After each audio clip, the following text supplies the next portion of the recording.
Cadeau. He's the Republican chairman for Luce County, and we're real proud of him. He's also the district coordinator for Campaign for Liberty, which is a great organization we should all be part of, especially with what's going on right now. I'm here today because I'm mad at my government. Yeah! I mean, I am really angry at my government. I used to be a little bit afraid of them. I'm a pro bono attorney, and I got discouraged seeing that the courts and the agency ignored the Constitution and the rule of law. So I quit practicing for a while. I even quit voting.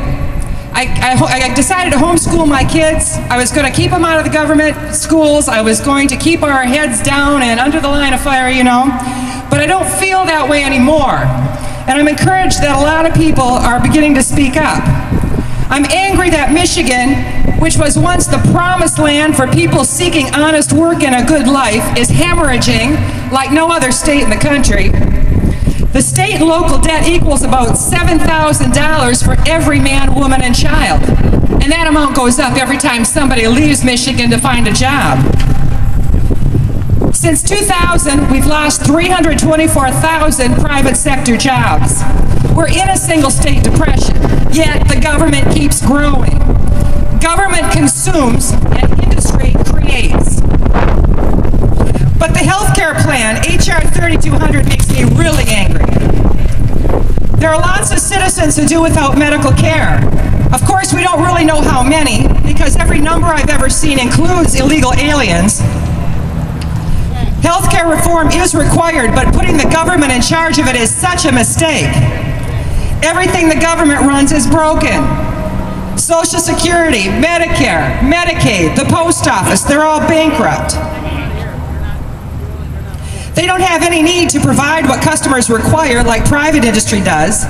Free market competition gives us better doctors, revolutionary treatments, and allows us to personally decide how much we value our own lives. Are there any veterans out here today?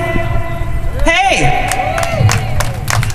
Thank you for coming, but tell me about the VA, would ya? The Veterans Administration, how they distribute medical care to veterans.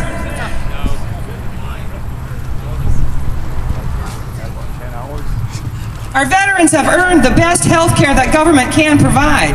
And I'm afraid that's probably what you're getting. The best health care that government can provide.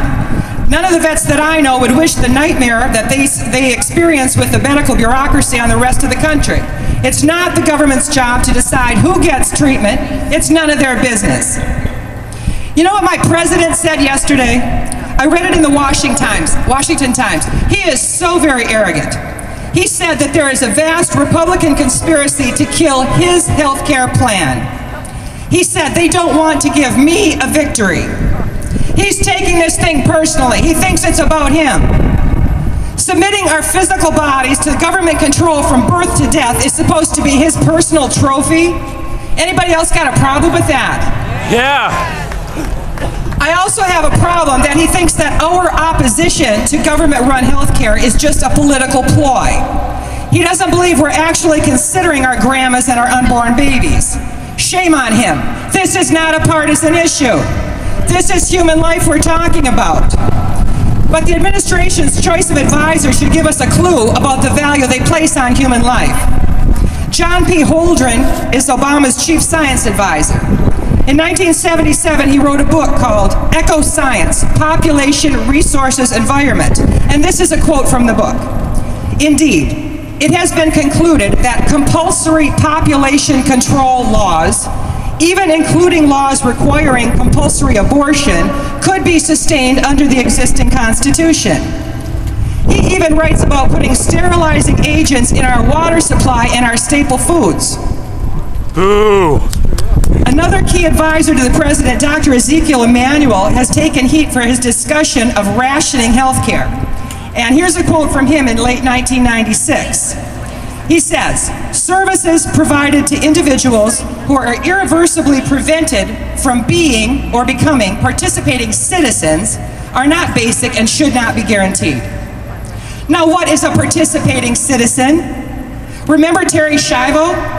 For my money, Terry Schiavo participated more than most of us in terms of influencing our attention and opinion, and she never left the bed in her nursing home. And besides, who decides what person is irreversibly prevented from participating? Miracles do happen, but we can't expect them from cookie-cutter government health plans. Government-run healthcare, by definition, cannot avoid rationing, with bureaucrats deciding who is worth the expense. Here's a real-world example. I watched an interview with a woman named Barbara Wagner. She had cancer. Her doctors recommended a specific medication, but she had the misfortune to live in Oregon, which has a state medical program. Oregon refused to pay for the medication. Apparently, they don't pay for chemotherapy meds that only extend life.